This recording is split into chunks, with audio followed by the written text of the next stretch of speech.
نہ جانے فخر و غرور کی ایک طاقتور انسانی لہر مجھ سے کیوں وہ بے ساختہ فکرہ کہلوا گئی۔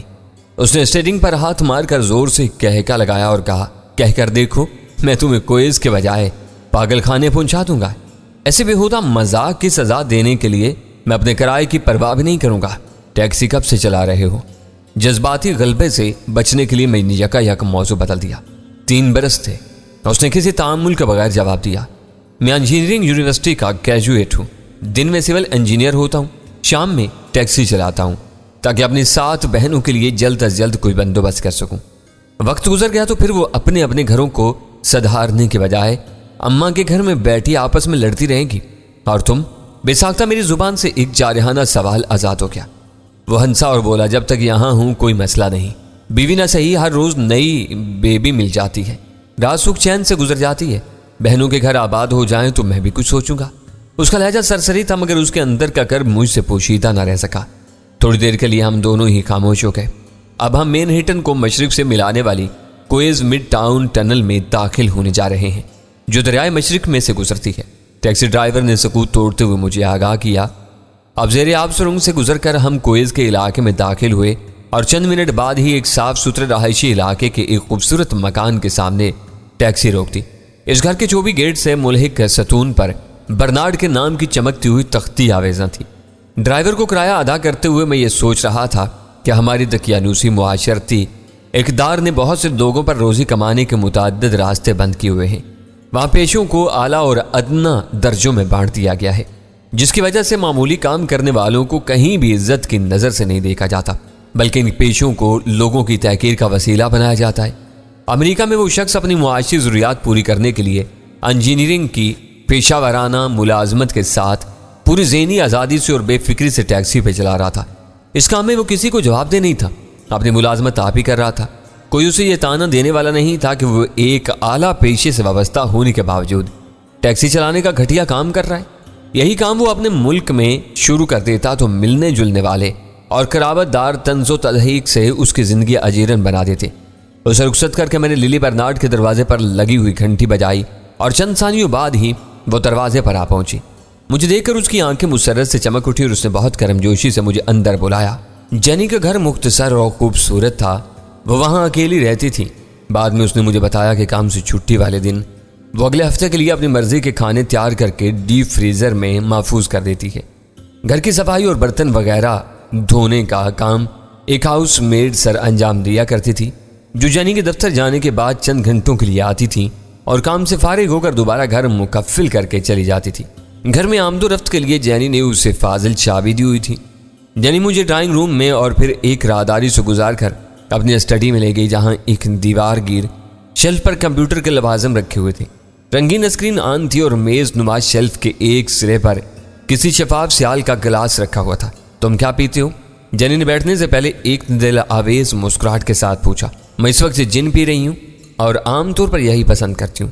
میں صرف کوکا کولا پیتا ہوں، میں نے پوری سنجیدگی سے کہا اور اس کی دعوت کا انتظار کیے بغیر ایک صوفے پر بیٹھ گیا۔ کوک نہ ملے تو سادہ پانی پر گزارا کرتا ہوں، یہ ہو ہی نہیں سکتا۔ روزی شراب نوشی کو مردانگی کی شان سمجھتی ہے، اگر تم اسی قدر پارسا ہوتے تو وہ تم سے ہرگز دوستی نہ کرتی۔ یہ کہتے ہوئے مجھ سے لگ کر اسی صوفے کے سرے پر بے تکلفی سے بیٹھ گئی۔ تو کیا تم بھی شراب نہ پینے کو پارسائی سمجھتی ہو؟ میں نے حیرت سے پوچھا۔ یہ ایک آفاقی اصول سا بنا ہوا ہے، وہ اپنی گھنی پلکیں جھپکا کے معصومیت سے بولی۔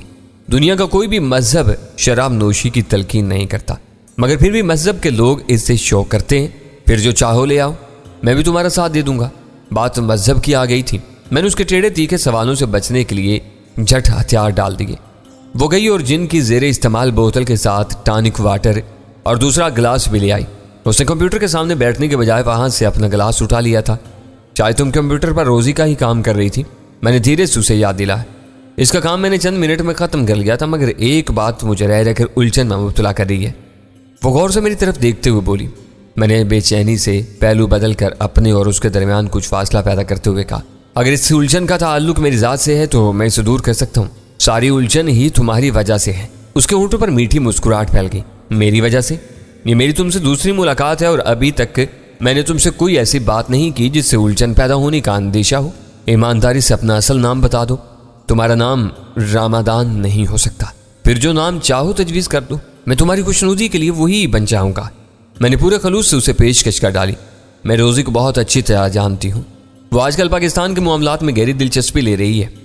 وہ میرے چہرے سے ایک پل کے لیے بھی نظریں ہٹائے بغیر بولتی رہی، مگر میں نے اس کی بات درمیان سے اچک لی۔ اپنے دفتر میں تم ڈینی کے ساتھ کسی ویرا کا ذکر کر رہی تھی، اب روزی کو اس کا عاشق بتا رہی ہو؟ کہیں یہ شخص تمہارے تخیل کی پیداوار تو نہیں ہے؟ مجھے رہ کر شبہ ہو رہا کہ تم ہی ڈینی ہو۔ وہ میرے اعتراض کو یکسر نظر انداز کر کے بولی، اس میں میرا کیا قصور ہے؟ میں نے شانے اچکا کے بے پرواہی سے کہا، اس بارے میں تم کھل کر روزی سے بات کیوں نہیں کر لیتی؟ وہ پرلے درجے کی مکار لڑکی ہے، اگر تم نے اس کے مشورے سے یہ سوانگ رچایا ہے تو وہ مر کر بھی اصل بات کا اعتراف نہیں کرے گی۔ اس سے میں بات کر چکی ہوں، وہ کہتی ہے کہ ڈینی کو وہ پاکستان چھوڑ کر آئی ہے۔ وہ تمہاری گہری سہیلی ہے، میں نے گلاس سے پہلا گھونٹ لے کر کہا۔ تمہیں اس کی بات کا اعتبار کرنا چاہیے، اچھے دوست ایک دوسرے کی کھوج میں نہیں رہتے، آپ اس کی مجبوریوں کو نظر انداز کرتے رہتے ہیں۔ تم کو اس بارے میں زیادہ نہیں سوچنا چاہیے۔ میں یہی تو جاننا چاہتی ہوں کہ تم کس مجبوری کے تحت ڈینی سے رمضان یا رمضان بنے ہوئے ہو۔ اس نے فوراً ہی میری بات پکڑ لی۔ میری کوئی مجبوری نہیں ہے، میں صرف رمضان ہوں، میں نے بے ساختہ ہنسی کے ساتھ کہا۔ روزی میری ایسی سہیلی ہے کہ اس کے لیے میں بڑے سے بڑے انعام کی بھی پرواہ نہیں کروں گی۔ تم یقین کرو کہ حقیقت معلوم ہو جائے تب بھی میں تمہاری مخبری نہیں کروں گی۔ اب تم گھما پھرا کر اسے ویرا قرار دینے کی کوشش کر رہی ہو۔ تم زبان سے جو چاہو کہتے رہو، دل میں سب کچھ سمجھ رہے ہو۔ شاید تم نہ مانو مگر اس سرزمین پر میں تمہاری دشمن نہیں، بہترین دوست ہوں۔ میں نے سلیوٹ کے انداز میں اپنا بایاں ہاتھ پیشانی تک لے جا کر کہا، روزی نے تمہارے بہت گن گائے ہیں، یہی وجہ ہے کہ میں اس وقت تمہارے گھر میں موجود ہوں۔ اگر مجھے ڈینی کہنے سے تمہیں کوئی تسکین ملتی ہے تو مجھے کوئی اعتراض نہیں، میں تمہیں خوش دیکھنا چاہتا ہوں۔ اس نے سرک کر ہم دونوں کا درمیانی فاصلہ دوبارہ صفر کر دیا اور میرے بازو پر چٹکی لیتے ہوئے بولی، جب میں اسے روزی کہہ رہی ہوں تو تمہیں ڈینی کیسے کہہ سکتی ہوں؟ مجھے صرف حقیقت جاننے کا تجسس ہے اور وہ میں جان کر رہوں گی۔ میں بھی فون کر کے روزی کو بتاؤں گی کہ تم نے میرے سامنے سچ بولنے کا فیصلہ کر لیا ہے تو تل ملا اٹھے گی اور سچ کھل جائے گا۔ میری طرف مزید سمٹنے کی گنجائش نہیں ہے۔ کیا یہ بہتر نہ ہوگا کہ ہم ایک دوسرے سے الگ ہو کر آرام سے بیٹھیں؟ میں نے بہت ملائمت اور سنجیدگی سے کہا، کیوں؟ کیا میرے بدن کی مہک تمہیں ناگوار گزر رہی ہے؟ اس نے شوقی سے پوچھا۔ اس مہک اور تپش سے میرا دوران خون تیز ہو رہا ہے، میں اس میں ذرا سا افاقہ چاہتا ہوں تاکہ جن کے ایک دو پیگ پینے کی گنجائش رہے۔ جینی نے کھل کر ایک مترنم کہکا لگایا اور میری ٹانگ پر ہاتھ مار کر بولی، تم جو بھی ہو خاصے مزیدار آدمی ہو، مجھے خوشی ہے کہ اپنی ٹال مٹول کے باوجود آج تمہیں یہاں آنا پڑا ہے۔ ہماری یہ شام خاصی خوشگوار اور یادگار ثابت ہوگی۔ اس کے تیور خطرناک تھے۔ میں نے صورتحال خراب ہونے سے پہلے اسے یاد دلایا کہ وہ روزی کا دیا ہوا کام مکمل کر چکی تھی تو اس کا نتیجہ میرے حوالے کر دے۔ روزی سے میں نے یہی کہا تھا کہ تم آؤ گے تو تمہارے ساتھ مل کر کمپیوٹر پر محنت کروں گی۔ یہ تمہیں بلانے کا بہانہ تھا، ورنہ سب کچھ چند منٹ میں اسکرین پر آ جائے گا۔ اس کے ساتھ میں نے بھی اپنی جگہ چھوڑ دی۔ وہ کمپیوٹر کے سامنے جا بیٹھی، میں بھی ایک کرسی کھینچ کر اس کے ساتھ بیٹھ گیا، یعنی کہ انگلیاں مہارت اور تیزی کے ساتھ کمپیوٹر کی کی بورڈ سے کھیلنے لگیں۔ پہلے سے آن کیے ہوئے اسکرین پر لہراتی ہوئی رنگا رنگ کہکشاں معلوم ہو گئی۔ اسکرین پر وقفے وقفے سے نمودار ہونے والی ہدایات کے مطابق جینی رک رک کر اپنا کام کرتی رہی اور آخر کار اسکرین پر رنگز انکارپوریٹڈ کے عنوان سے ایک بڑی فائل کھل گئی۔ اس فائل میں حروف تہجی کی ترتیب سے رنگز کے مختلف شعبوں کے بارے میں الگ الگ ذیلی فائلیں موجود تھیں۔ جینی نے آپریشن والی فائل کا انتخاب کیا اور مختلف کمانڈز دیتی ہوئی رنگز کے کولمبس سینٹر تک پہنچ گئی۔ اس وقت اسکرین پر اس سینٹر سے آنے اور جانے والے سامان کی تفصیلات نمایاں ہو چکی تھیں۔ میرے لیے جینی کی وہ مشق دلچسپ ثابت ہو رہی تھی۔ ملکی اور بین الاقوامی نقل و حمل کی ذیل میں جینی انٹرویل رینڈر نامی فرم کی کارگو بکنگ پر رک گئی اور میز پر پڑا ہوا پیڈ میری طرف سرکا دیا۔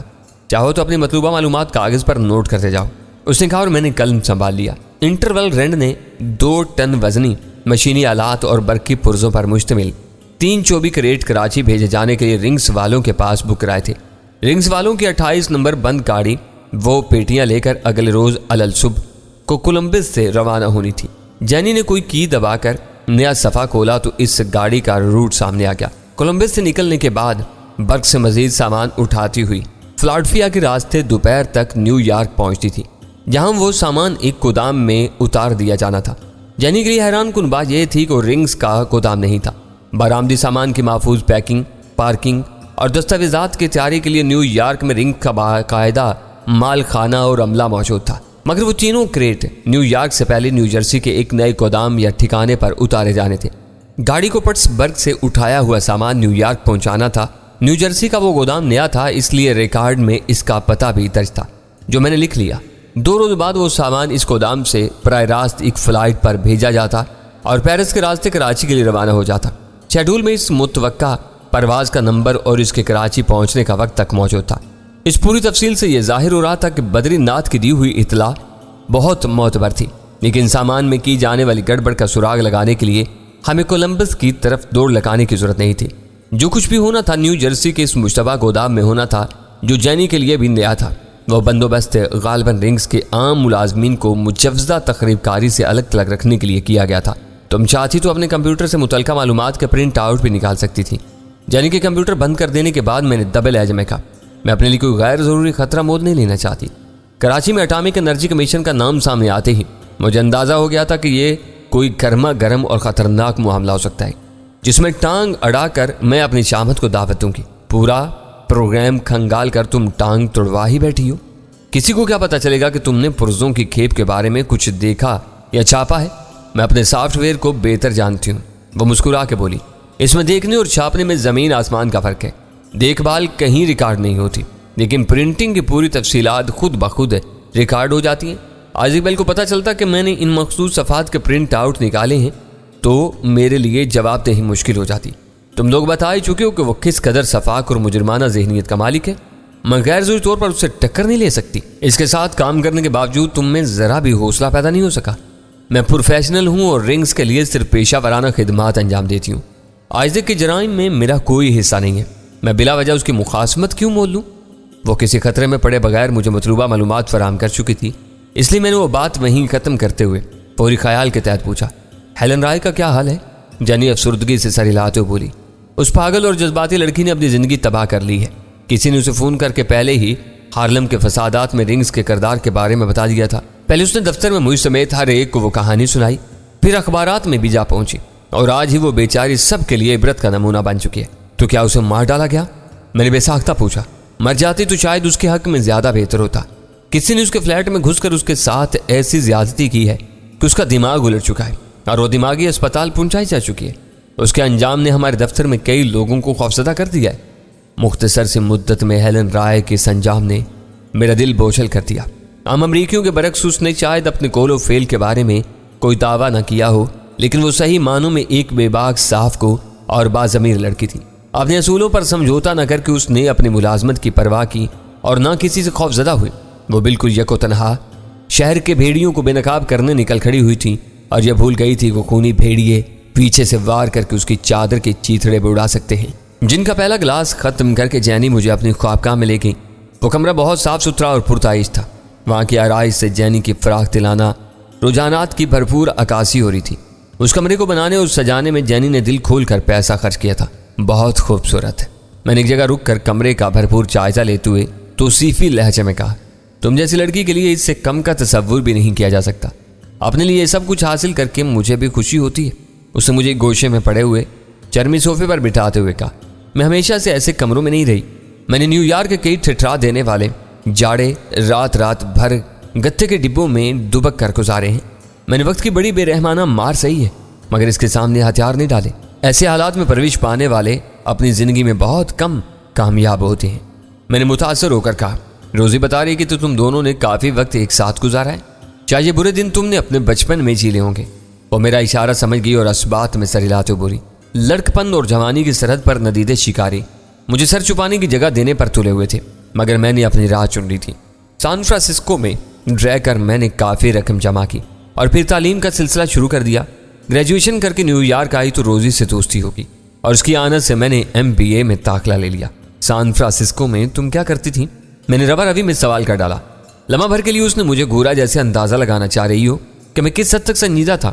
میری نیک نیتی کا اندازہ لگا کر وہ بولی، سان فرانسسکو ہم جنس پرستوں کی جنت ہے، میں وہاں اسی دھارے میں شامل ہوگی۔ مردوں کی خود غرضی سے محفوظ رہ کر جلد از جلد خوشحال ہونے کا وہ آسان راستہ تھا جسے میں نے شوق یا مرضی سے نہیں بلکہ حالات کے جبر کی وجہ سے اپنا لیا تھا۔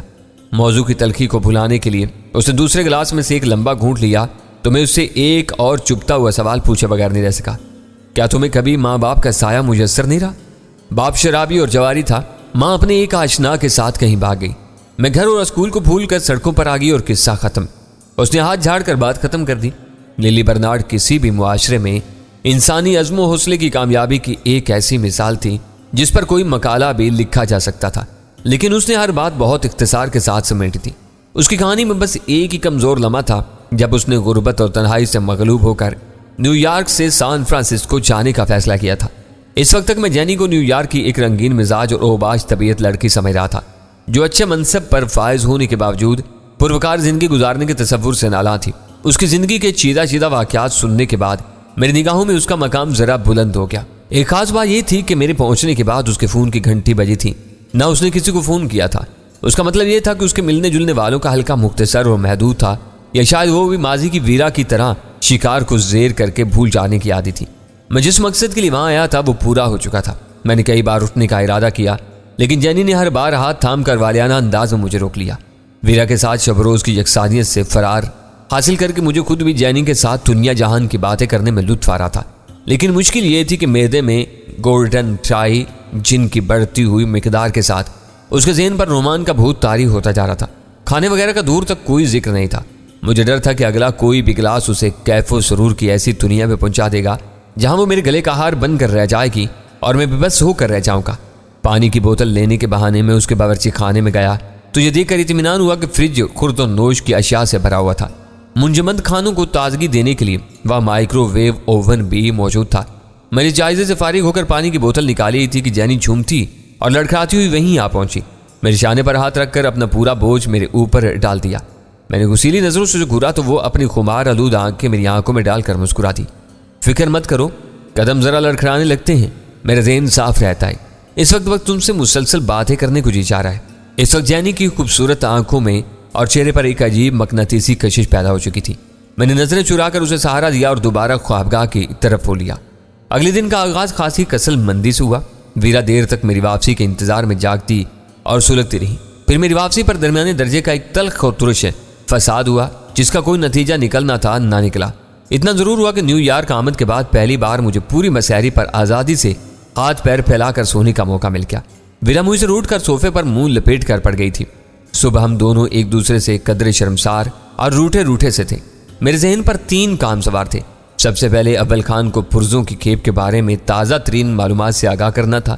اس کے بعد نیو جرسی کا چکر لگا کر اس پراسرار گودام کے محل وقوع کا جائزہ لینا تھا جہاں کولمبس سے آنے والی 24 پیٹیوں کو 2 روز کے لیے ذخیرہ کیا جانا تھا۔ ان دونوں اہم کاموں کے بعد وقت کافی رہتا تو آئزک بیل سے نمٹنا تھا جس سے میں دوپہر میں ملنے کا وعدہ کر چکا تھا۔ میں نے دانستہ ویرا کو پہلے منہ ہاتھ دھونے کا موقع دے دیا۔ جب میں تیار ہو کر باتھ روم سے نکلا تو ویرا ہم دونوں کے لیے کمرے میں ناشتہ طلب کر چکی تھی۔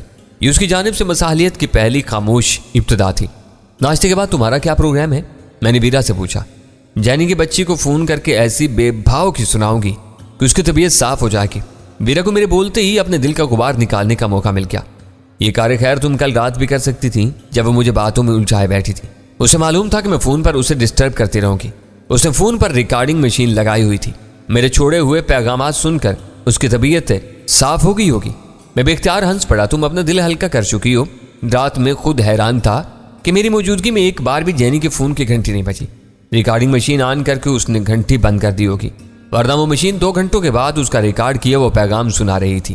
اس نے تمہارے ساتھ خلوت میں سکون سے وقت گزارنے کا پورا بندوبست کیا ہوا تھا جس میں کسی دخل اندازی کا اندیشہ نہیں تھا۔ اس معاملے میں وہ پکی حرافہ ہے۔ وہ تمہاری گہری دوست ہے، میں اس بارے میں کیا کہہ سکتا ہوں، لیکن اب وہ میرے بجائے تم سے زیادہ قریب ہے۔ ویرا کا لہجہ زہریلا تھا۔ اس پر لعنت بھیجو اور یہ بتاؤ کہ نیو جرسی کا چکر لگانے کے بارے میں کیا خیال ہے۔ میں ہوٹل میں پڑے پڑے اکتا گئی ہوں، اسی طرف نکل جاؤں گی، کیا تم ساتھ نہیں چلو گے؟ اس نے چائے کا گھونٹ لے کر ذرا تیزی سے پوچھا۔ ہم دونوں کا ایک ساتھ منظر پر گھومنا پھرنا خطرناک ثابت ہو سکتا ہے۔ واقعات بہت تیزی سے رونما ہو رہے ہیں۔ بلیک ڈیڈ کے مقابلے پر آ جانے کے بعد وہ زیادہ چوکنے ہو چکے ہوں گے۔ بہتر یہی ہوگا کہ تم اکیلی نکل جاؤ، بس دور سے گودام کا جائزہ لے کر لوٹ آنا ہے۔ اس کا مطلب ہے کہ تم یہاں آرام کرو گے۔ آج وہ ادھر تو نہیں آ رہی؟ میں بے اختیار ہنس پڑا۔ میری نیت اور باتوں پر شبہ مت کرو۔ میں اول خان کو فون کرنے کے بعد رنگز کے دفتر کا طواف کروں گا۔ ہو سکتا ہے کہ اسحاق گھنٹی نظر آ جائے۔ تصاویر دیکھ لینے کے بعد میں اسے ایک ہی نظر میں پہچان لوں گا۔ پھر سبز فائل کے 5 کاغذ بھی اول خان کو بھیج دو تاکہ ان کا جلد کوئی نتیجہ نکل سکے۔ آہستہ آہستہ اس کا غصہ معدوم ہو چکا تھا اور وہ اعتدال پر آ گئی تھی۔ اس نے للی برنارڈ کے دیے ہوئے کاغذوں کو دیکھ بھال کر الگ کر لیا کام کے چند کاغذوں کے سوا باقی پلندہ ضائع کی جانے کے قابل تھا۔ وہ چیزیں میرے حوالے کر کے ویرا نے ریوالور چیک کر کے اپنے بیگ میں رکھا اور روانہ ہوگی۔